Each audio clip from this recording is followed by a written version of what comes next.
على الهوا قدام مصر كلها اهو، وسع عليها كده قدام مصر كلها. البيه حسين لبيب عملوا معاه ما وثقوهوش، بس هو عشان محترم ما اتكلمش. تمام.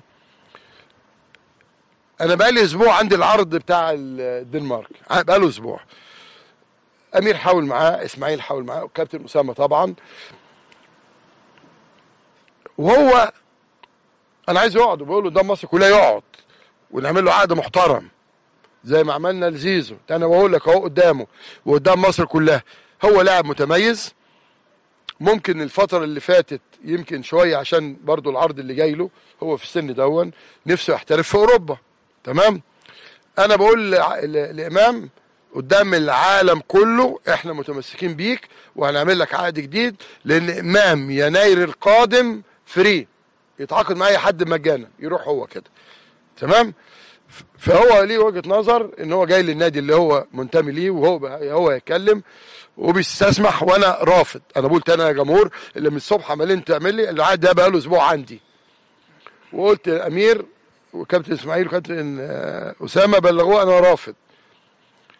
انما مفيش لاعب هيلعب غصب عنه. اشكرك نادي الزمالك، واكيد كل جماهير الزمالك حزينه انك هترحل عن الفريق، لكن اكيد مين قال لك بالتاكيد برضه هيرحل لسه؟ بتتمنى لك كل التوفيق في اي مكان هتبقى موجود فيه.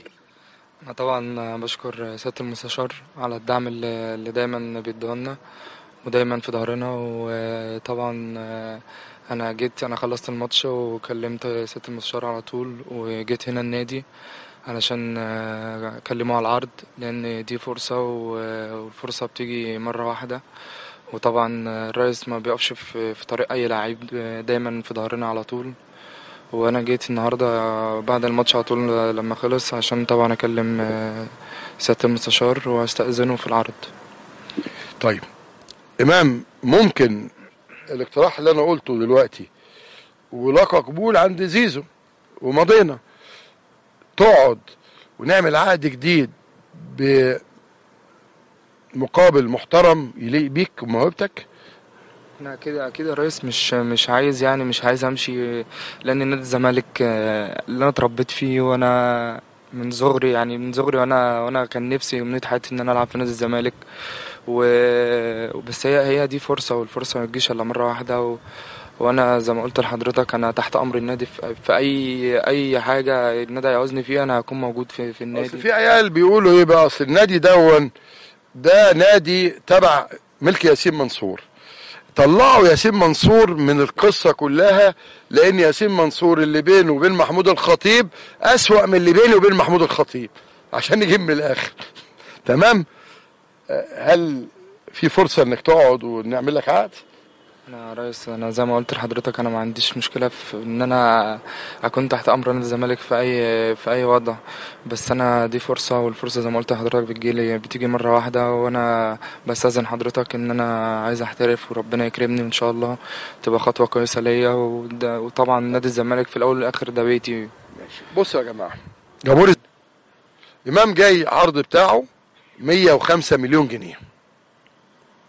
تاني، عرض امام عاشور 105 مليون جنيه، او بما يعادل يعني 105 مليون جنيه. احنا بالنسبه لنا امام مليارات. لكن هل في لاعب هيلعب غصب عنه في نادي وهو في السن بتاع الطموح؟ سهل جدا اقول له لا انا مش موافق، خلاص هي في يناير يمضي شكرا ويمشي. نادي الدنمارك، جامعة الدنمارك اسمه ايه؟ ميتلاند. تمام. ومع ذلك لو امام فكر وقال هقعد ونعمل له عقد محترم، يا سلام، انا هبقى اسعد واحد. ان شاء الله هينطلقوا باذن الله، سواء مجلس اداره وافق على اقتراح اسامه او ما وافقش. احنا عندنا رجاله في الملعب. جماهير الزمالك افرح، وربنا ان شاء الله يوفق ولادنا. ولو انت صممت يا امام انك عايز تمشي ربنا يوفقك.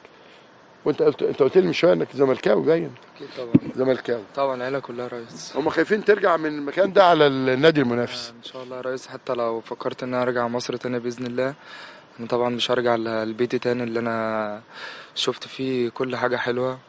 وطبعا انا حابب اشكر اللعيبه كلها، اخواتي طبعا. يعني انا مهما اتكلم مش هعرف اديلهم، مش هعرف اديلهم حقهم طبعا. من اكبر واحد فيهم لاصغر واحد فيهم. ان شاء الله انا لو ليا نصيب وسافرت، انا مش عايز حد يكون زعلان مني في حاجه. يعني انا مش عايز حد يكون زعلان مني في حاجه، وربنا يكرمهم ان شاء الله الفتره الجايه، وان شاء الله كده يرجعوا تاني باذن الله يكسروا الدنيا طبعا. وحابب ان شاء الله لسه لحد بكره ما تستعجلش. حابب طبعا اشكر ايوه دموعك طبعا يا كابتن امام غاليه على كل جماهير الزمالك اللي بتحبك واللي بتعتبرك واحد من نجوم الفرقه، واللي زي ما قلت لك اكيد هتبقى حزين على رحيلك، لكن في نفس الوقت هتبقى بتتمنى لك كل الخير في اي خطوه انت تاخدها ان شاء الله يا كابتن امام. ودموعك تاني مره غاليه على جماهير نادي الزمالك كلها. ربنا يخليك. انا طبعا يعني على الهوا قدام مصر كلها اهو وسع